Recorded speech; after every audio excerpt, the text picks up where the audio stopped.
everybody. This is Justin with an astrology update for week starting on January the 18th through January the 24th of 2020. Okay, so if you guys haven't already been feeling the energy early in the week, it's definitely going to hit its precipice today through the weekend. Starting off early in the week, we had Mercury square an intention with Uranus. Mercury rules our communication. Uranus represents shock, disruption, change. You may have received unexpected communication that was surprising, put us on our heels, great shock, good disturbance in communication. Shortly after, Mars conjunct the Moon, allowing us to be, in some cases, overtaken and or driven by emotion.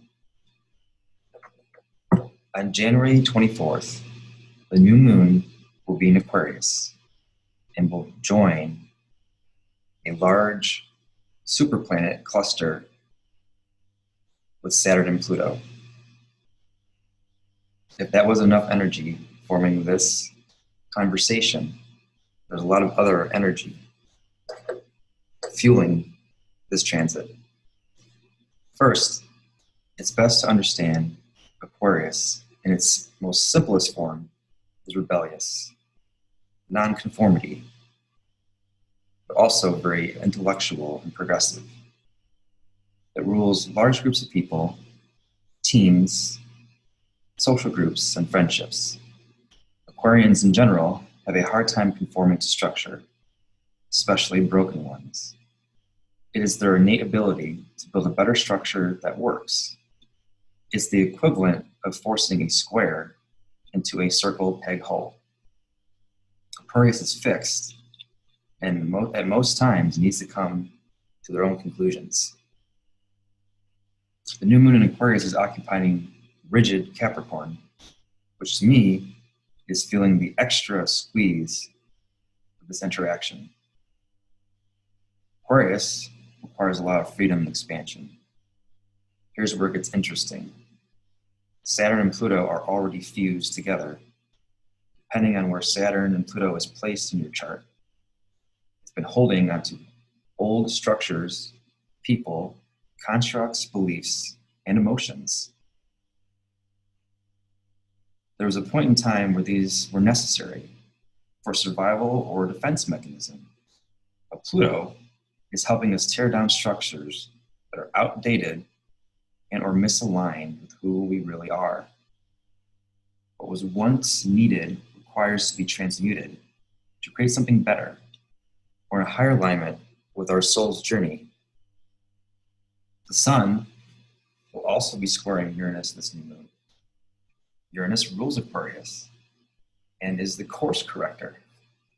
If you're not on the path, it will create great shock, change, and disruption to shake you out of your comfort zone and put you into the place of the unknown. The unknown is scary. It is a place we've never been before, so it's natural to be faced with subconscious fear, which is represented by Pluto. However, I encourage all of you to realize that only in the unknown is where you can manifest something new. In my history, personally, I have developed a love-hate relationship with Uranus. The great shock and change is disruptive, but always puts you on a better track.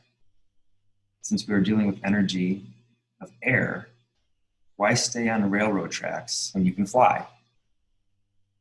In addition to the sun, Venus is in square with Mars, increasing the temperature to an extra boiling point. To be in this period, we have major conflicts with authority, relationships, and possibly our own environment. To me, this period will have major conflicts, but don't go into the darkness. The amount of uncomfortable disharmony will act as a catalyst for change for your highest and greatest good. These events will fill us with passion and drive us and require us to move into our true authenticity. People, relationships, emotions, careers last sometimes for a season and sometimes for a reason. The Aquarius moon is to break us from the bonds that bind you. Great change in career, emotions, relationships, and friendships. New direction is all at hand. The universe will be providing us some support in this time.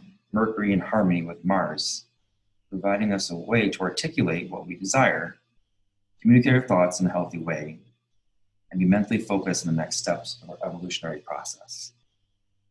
In these times of heightened emotions, I encourage you to practice the 24-hour rule, or to write down what you want to say before delivering your message. Or ask yourself, how can I present this in a way for the other person to receive with ease and grace? Venus will also be in a happy relationship with Jupiter, allowing us to expand our consciousness, awareness, and with Mercury, will form mental clarity. This will be an excellent time to temper this intensity in performing an act of kindness and self-love, or self-care. We tend, in general, to hold energy in our body, especially fixed signs. Find a point of release either through Reiki therapy, body work, walking in nature, or surrounding yourself with supportive tribe members. Jupiter will also become visible conjunct the South Node. This will give us access to the past faculties that can help us through this transition. Venus in Pisces could also bring somewhat of a fated relationship that will be an integral part of our next steps. Shortly after this alignment, Venus will conjunct Neptune, and Uranus interacting with the Sun can possibly bring unexpected positive opportunities or encounters that will help create new and innovative ways to expand your life and create the next step of your dreams, wishes, and desires. Thank you, everybody, for tuning in. I am Justin. I'm not your coach. I'm not your guru or your guide. I am your aide, your angel in disguise. I help you empower you. Until next time, thank you.